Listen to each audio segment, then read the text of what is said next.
Subscribe to Teckoh on YouTube or you will forever be a bot at Fortnite. What is up, boys, and welcome back to another video. So there's no doubt that having high ping in Fortnite is quite the disadvantage, and some players go even so far as to say you can't go pro or really even be good at the game unless you play something like 0 to 20 ping. However, I strongly disagree with that idea, and in today's video I'm going to be discussing some of my best tips for those of you who play on high ping so you can start improving faster and performing better, whether you're playing in pubs, arena, or tournaments. Before we start, guys, I just want to remind you guys that the supported creator challenge is still going on. If you don't know by now, what I'm doing is once we hit 250 supporters using code Teckoh in the item shop, I'll be uploading tips and tricks videos every single day for a full week straight. So if you do want to see that, or if you just want to help support the cause, help your boy out, then be sure to toss that code into your item shop. I'll toss up the supporter count on screen right now if you're wondering where we're at. We're not really that far in, but I also haven't promoted it a ton. Please just do me that favor, help me out, and we can get there a lot faster, boys. With all that said, guys, and without further ado, let's get into it. The first thing that any high ping player should know when it comes to improvement is what high ping actually does to your gameplay. For those of you who do play on high ping, your game is essentially going to take longer to send what you do over towards the server, and in turn you're going to have to wait longer before actions such as edits, weapon switches, and shots are actually confirmed.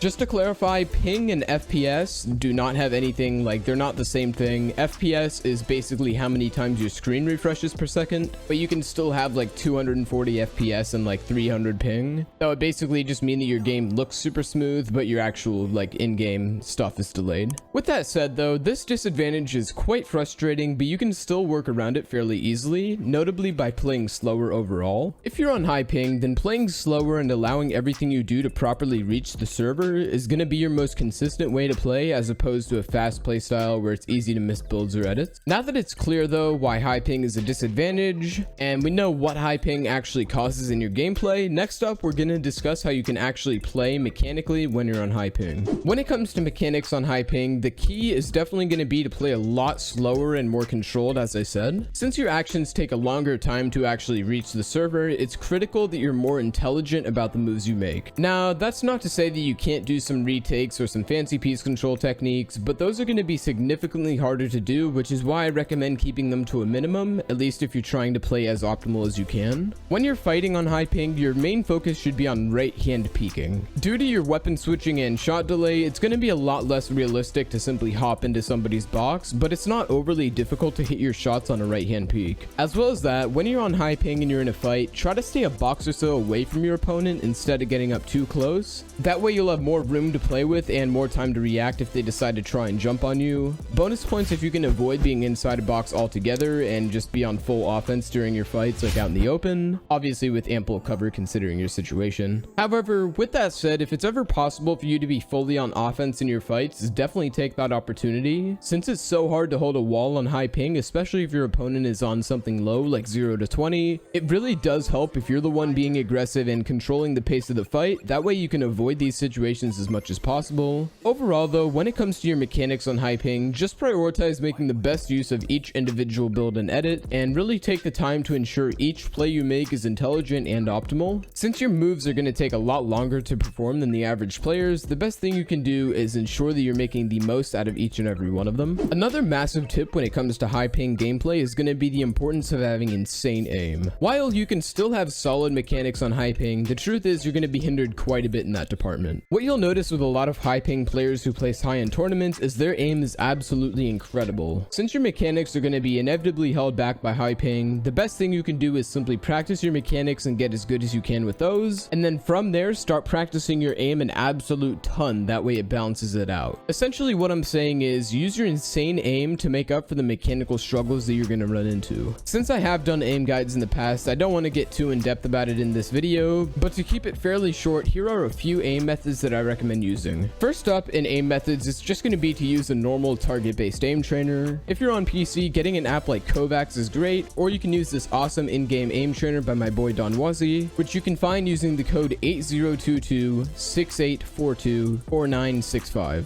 Alongside that, another method you can use for all platforms is to do aim duels. Since your ping does include some delay on your shots, it's really important that you get some realistic practice in game and adapt to that. and one of the best ways to do so is by doing some form of in-game practice versus a real opponent. Aim duels are absolutely incredible since they involve a real player and all the in-game stuff like weapons, aim assist, a certain amount of HP, and of course your actual ping. For aim duels, I recommend trying out Raider 464's aim duel map, which has customizable HP, weapons, and scenarios. The code for that is going to be 8595-7789-7339. Moving on to the next tip though, this one is going to be to play against lower ping players. If you're a player who's on something like 60 ping, 100 ping, or maybe even something higher than that, chances are the majority of players you run into, especially in competitive, are going to be lower than that. So with that said, it's crucial to focus your practice on adapting to the playstyles of these types of players. So when you're doing 1v1s or anything along those lines, try to play against people who are on lower ping. That way you can subconsciously learn the things that they do and adapt to their strategies. And as a quick reminder guys, be sure to check out my Discord server if you need some people to play with. It's going to be linked down below. When you're playing against lower ping players though, you'll basically be able to learn and start to predict what they can do basically, and you'll gain valuable experience which will help you a lot when you run into zero ping warriors in real games. It's really just the best way to practice and be prepared for those situations. That way you're prepared for some of the most difficult opponents you're going to run into, and running into someone on higher ping just makes your job a little bit easier. Finally guys, I want to take some time to discuss another huge tip, which is watching high ping players. Watching players who have the same disadvantage as you can be tremendously helpful in showing you basically how to handle certain situations, as well as giving you new strategies and techniques that you can use in your own gameplay. Contrary to popular belief, there actually are quite a few people who play super high ping and can still place high in tournaments and even make a fair amount of money doing so. If you need some players to watch for high ping strategies, I'd recommend watching basically any pro who's playing a cup on another region. A few examples are guys like Benji, Hen, Virox, or basically any other players you can find. These guys are really good at adapting to their environment, and I'm sure you can learn some really useful strategies from watching their gameplay on such high ping. And if you want to get extra fancy when you're doing this beyond simply watching them, you can also be a bit more advanced about it and take out a pen and paper, taking notes on the things you see and want to work on. You can write down something like the techniques they use or a special trick that they do that catches your eye, and then head into your own game and practice using it for yourself. Overall though, taking some time to specifically watch a high ping player can really help a lot when it comes to learning new tricks and strategies, and you can then implement that stuff into your own gameplay and see some massive improvements in return. But with that said everyone, that's going to wrap it up for today's video. Hopefully the tips we've discussed can help you start dominating on high ping in Fortnite, as well as giving you some really helpful tips that you can use to improve despite your disadvantage. If you enjoyed this video, be sure to drop a like on it and consider subscribing as well if you want to see more content just like this in the future. And finally guys, if you want to help support me and if you want to see that full week of daily uploads, then be sure to toss code Teckoh into your Fortnite item shop. It really helps a lot. It's absolutely free for you and it really does help more than you think it does. Anyway though, thank you all once again for watching this video, and I'll see you guys in the next one. Bye for now.